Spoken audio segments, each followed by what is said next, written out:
Chapter 36. Solving Problems with Extreme Fashion.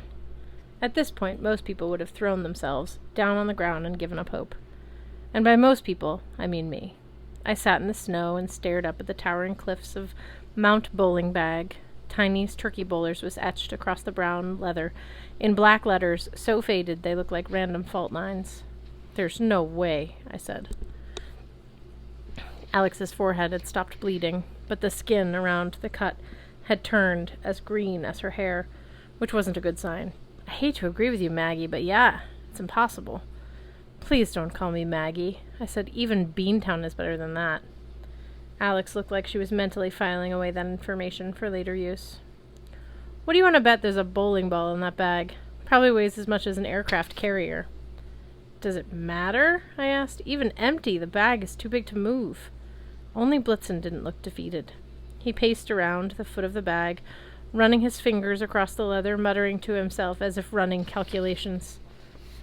"It has to be an illusion," he said. "No bowling bag could be this big. No giant is that big." "They are called giants," I noted. "Maybe if we had Hearthstone here, he could do some rune magic, but—" "Kid, work with me," Blitz said. "I'm trying to problem solve. This is a fashion accessory. It's a bag. This is my specialty." I wanted to argue that bowling bags were about as far from fashion as Boston was from China, but I didn't see how one dwarf, no matter how talented, could solve this mountain of a problem with a few clever style choices. But I didn't want to seem negative. "What are you thinking?" I asked. "Well, we can't just dispel the illusion outright," Blitzen murmured. "We have to work with what we have, not against it. I wonder." He put his ear to the leather as if listening. Then he began to grin. Blitz?" I asked. "You make me nervous when you smile like that. This bag was never finished. It has no name." Name?" Alex said. "Like, hi, bag, my name is Alex. What's yours?" Blitzen nodded. "Exactly. Dwarves always name their creations. No item is fully crafted until it has a name." "Yeah, but Blitz," I said, "this is a giant's bag, not a dwarf's bag." "Ah, but it could be. Don't you see? I could finish crafting it." Alex and I both stared at him. He sighed. "Look, while I was hanging out with Hearthstone in the safe house, I got bored. I started thinking about new projects. One of them, well, you know how Hearthstone's personal rune, right? Pertho? The empty cup." I said, "Yeah, I remember." "The what?" Alex said. I drew a rune sign in the dirt. "It means a cup waiting to be filled," I said. "Or a person who is hollowed out, waiting for something to make his life meaningful." Alex frowned. "God, that's depressing." "The point is," Blitz said, "I've been considering a Perthro bag. A bag that can be never filled. A bag that would always feel empty and light. Most importantly, it would be any size you wanted." I looked at Mount Bowling Bag.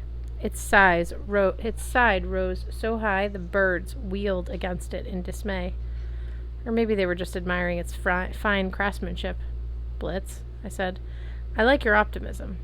But I have to point out that this bag is roughly the size of Nantucket. Yes, it's not ideal. I was hoping to make a prototype first. But if I can finish the bowling bag by naming it, stitching it in a little stylish embroidery into the leather, and giving it a command word, I might be able to channel its magic." He patted his pockets until he found his sewing kit. I'll need better tools." "Yeah," Alex said. "That leather's probably 5 feet thick." "Ah," Blitz said, "but we have the best sewing needle in the world." "Jack," I guessed. Blitz's eyes sparkled. I hadn't seen him this excited since he created the chainmail cummerbund. "I'll also require some magic ingredients," I said.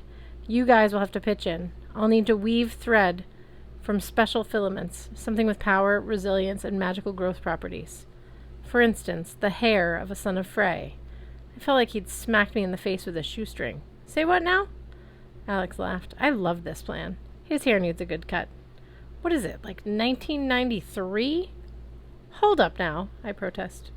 "Also," Blitzen scrutinized Alex, "the bag needs to change sizes, which means I'll need to dye the thread with the blood of a shapeshifter." Alex's smile melted.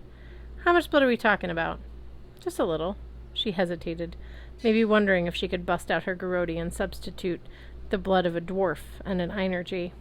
Finally, she sighed and rolled up her flannel sleeve. All right, dwarf. Let's make a magic bowling bag.